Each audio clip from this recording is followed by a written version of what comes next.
Welcome to the shadowed corridors of royal history, where the glitter of crowns often hides a story far darker than fairy tales would dare tell. We like to imagine queens as women of power and elegance, draped in silk, seated upon thrones, commanding armies, commanding respect. But what happens when a queen becomes a prisoner? What happens when the woman meant to rule an empire instead spends her days staring through barred windows, pacing stone floors, her voice silenced, her legacy rewritten? This is the story of queens whose lives were shaped not by their crowns, but by their captivity.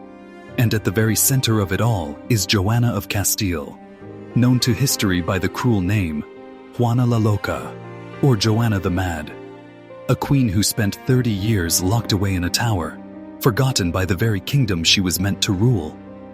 But Joanna was not alone. Across history, queens from Mary, Queen of Scots, to Empress Irene of Byzantium, found themselves betrayed, imprisoned, and erased from power. Their lives remind us of a truth often left out of royal chronicles, that sometimes a woman's throne was also her cage. So let's step into this hidden world of locked doors, iron keys, and political prisons. And we begin, as every tragedy does, at the very beginning. A princess of two crowns, Joanna of Castile was born in 1479 in the bustling court of Spain, at a time when the kingdom was transforming itself into one of the great powers of Europe. She was the daughter of Isabella I of Castile and Ferdinand II of Aragon, the monarchs who would unite Spain and finance the voyages of Christopher Columbus. In other words, she was born into the most ambitious royal household of her age. From birth, Joanna's life was mapped out in political calculations. She wasn't expected to rule, she was expected to marry, to be the piece on a chessboard that secured alliances and strengthened dynasties. And her marriage was nothing short of grand strategy. She was betrothed to Philip the Handsome of Burgundy, heir to the Habsburg dynasty. Through this match, the crowns of Spain and the influence of the Habsburgs would intertwine, creating a network of power that stretched from the Iberian Peninsula to the heart of Europe. Now, if this sounds like a love story waiting to happen, it wasn't. Royal marriages in the 15th century weren't about love, they were contracts. But by all accounts, when Joanna first met Philip, there was passion, perhaps too much passion. The two were said to have been infatuated with each other, drawn together with an intensity that shocked their courtiers. For a moment, it seemed like fate had given Joanna both duty and desire in one package. But as with so many royal unions, passion can be a double-edged sword. Philip was handsome, yes, charismatic certainly, but faithful, not in the least. A queen without power, Joanna's marriage soon revealed the imbalance at its heart. Philip, though only her consort, wanted real power. He saw himself not as Joanna's partner, but as the true ruler. And Joanna, though intelligent, educated, and capable, was systematically pushed aside. When Isabella of Castile died in 1504, Joanna inherited the crown of Castile. On paper, this made her one of the most powerful women in Europe. In reality, both her father Ferdinand and her husband Philip maneuvered to strip her of authority. Each claimed Joanna was unfit to rule, a claim that would echo through her entire life. But here's the question: was she really unfit, or was she simply inconvenient? We must remember that the early 16th century was not a forgiving place for powerful women. A woman who displayed independence, emotion, or resistance could quickly be branded unstable. And Joanna, whose marriage was collapsing under Philip's infidelities, whose grief at her mother's death was profound, began to display what her enemies called madness. She wept openly. She raged against Philip's mistresses. She clung desperately to her children. In a court where queens were expected to be composed, restrained, and obedient, Joanna's emotions were weaponized against her. And soon, whispers spread. Juana la Loca. Joanna the Mad. The beginning of the prison, When Philip died suddenly in 1506, Joanna's world collapsed. She was only 26 years old, with 6 young children, including the future Charles V, who would one day rule the Holy Roman Empire. Instead of stepping into her role as Queen of Castile, Joanna was isolated. Her father Ferdinand declared her unfit, placing her under effective house arrest. She was moved to the palace of Tordesillas, a royal residence that would become her prison. At first, the confinement seemed temporary. Perhaps, people whispered, she would recover. Perhaps, with time, she would regain her composure. But months turned to years, and the doors never reopened. By the time Ferdinand died in 1516, Joanna had been locked away for a decade. Her son Charles inherited the throne, and instead of freeing his mother, he reinforced her imprisonment. Why? Because as long as Joanna lived, she was technically the rightful queen. Releasing her could destabilize his rule. Keeping her locked away, branded as mad, kept the kingdom secure. And so, for the next 30 years, Joanna remained in Tordesillas, a queen in name only, her life reduced to a shadow behind barred windows. The Tower Life. Now, let's pause here. Imagine what it means to live not 1 year, not 10, but 30 years in confinement. The tower at Tordesillas was no dungeon. It was a royal palace, but gilded walls can be as suffocating as iron chains. Joanna was watched constantly by guards, by servants who reported her every word, her every gesture. Visitors were restricted. Letters were monitored. The queen who had once walked through the great halls of Castile was now confined to a handful of rooms. And yet in these rooms, she endured. Accounts describe her pacing endlessly, refusing to bathe, retreating into silence, or at other times, erupting in fury. Was this madness, or was this the natural response of a woman stripped of agency, of freedom, of love?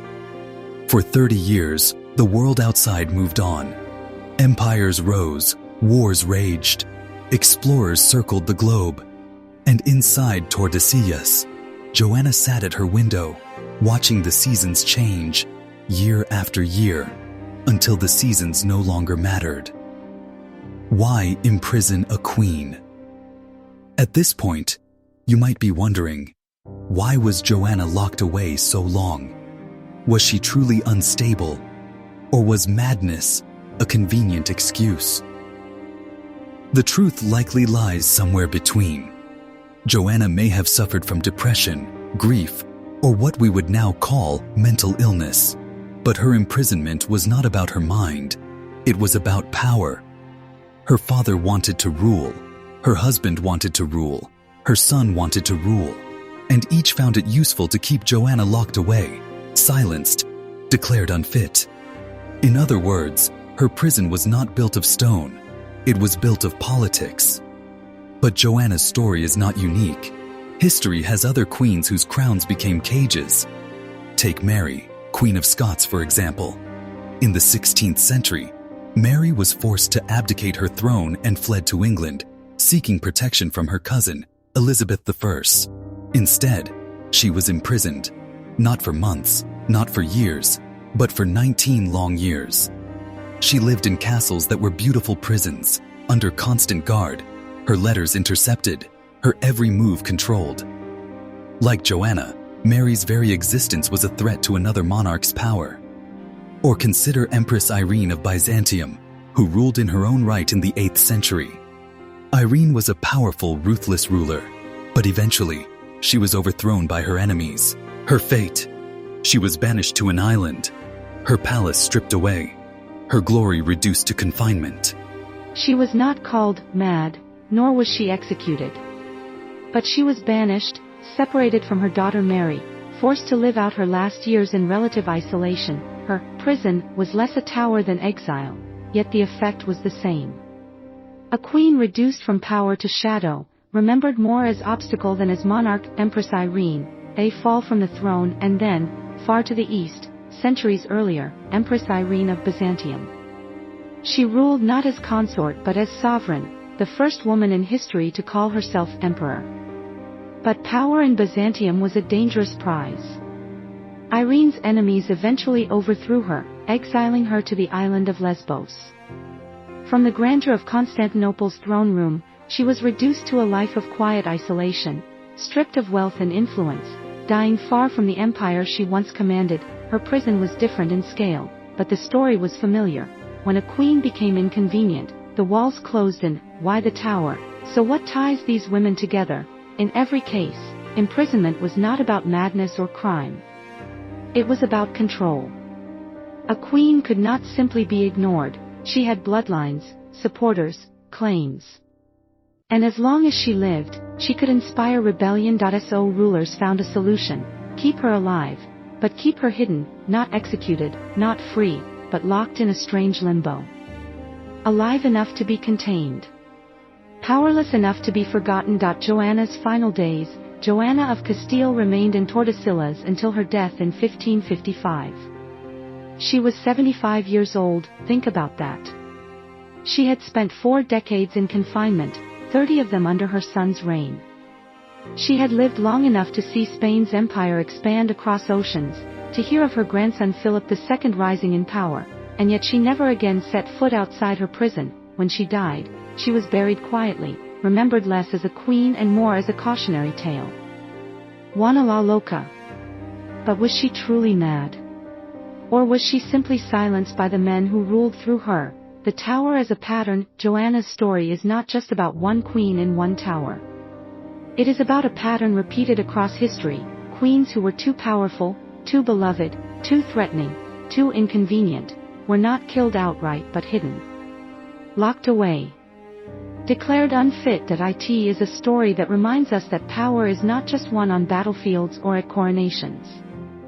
Sometimes, power is maintained by silence. By locking the rightful queen in a tower and throwing away the key. Ending reflection. And so we return to the question we began with: what does it mean to be a queen? For Joanna, for Mary, for Catherine, for Irene, the crown was both glory and burden. It placed them at the center of history, but also made them prisoners of it. Their towers may have been stone or exile, silence or erasure, but the effect was the same: women born to rule, remembered instead as captives. And yet, centuries later, we are still telling their stories. Which means perhaps their endurance was not in vain. Perhaps the greatest act of defiance for these forgotten queens was this: that though they were silenced in life, in history they still speak. She was not called mad, nor was she executed, but she was banished, separated from her daughter Mary, forced to live out her last years in relative isolation. Her prison was less a tower than exile. Yet the effect was the same: a queen reduced from power to shadow, remembered more as obstacle than as monarch. Empress Irene, a fall from the throne. And then, far to the east, centuries earlier, Empress Irene of Byzantium. She ruled not as consort but as sovereign, the first woman in history to call herself emperor. But power in Byzantium was a dangerous prize. Irene's enemies eventually overthrew her, exiling her to the island of Lesbos. From the grandeur of Constantinople's throne room, she was reduced to a life of quiet isolation, stripped of wealth and influence, dying far from the empire she once commanded. Her prison was different in scale, but the story was familiar. When a queen became inconvenient, the walls closed in. Why the tower? So what ties these women together? In every case, imprisonment was not about madness or crime. It was about control. A queen could not simply be ignored. She had bloodlines, supporters, claims, and as long as she lived, she could inspire rebellion. So, rulers found a solution: keep her alive, but keep her hidden. Not executed, not free, but locked in a strange limbo, alive enough to be contained, powerless enough to be forgotten. Joanna's final days. Joanna of Castile remained in Tordesillas until her death in 1555. She was 75 years old. Think about that. She had spent 4 decades in confinement, 30 of them under her son's reign. She had lived long enough to see Spain's empire expand across oceans, to hear of her grandson Philip II rising in power, and yet she never again set foot outside her prison dot. When she died, she was buried quietly, remembered less as a queen and more as a cautionary tale.